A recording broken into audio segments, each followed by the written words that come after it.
You often talk about getting off this planet, and I think you don't often talk about extraterrestrial life, intelligent life out there.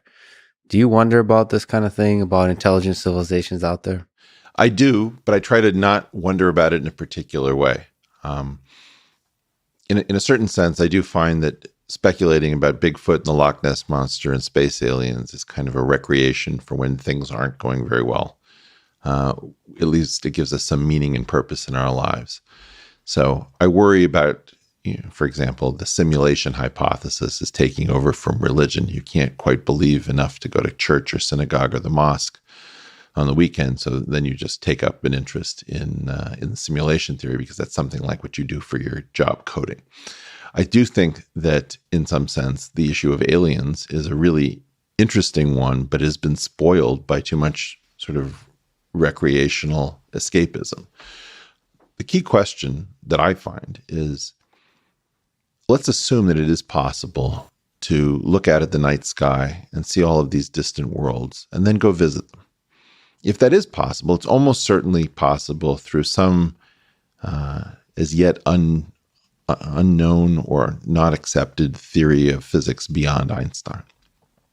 And I mean, it doesn't have to be that way, but probably is. If that theory exists, there would be a percentage of the worlds that have life in sort of a Drake equation kind of a way that would have encountered the ability to escape soon enough after unlocking the power of the atom at a minimum and whatever they have that is probably analogous to the cell on that world. So assuming that life is a fairly generic thing that arises, probably not carbon-based, probably doesn't have DNA, but that something that fits the pattern of Darwinian theory, which is descent with variation, differential success.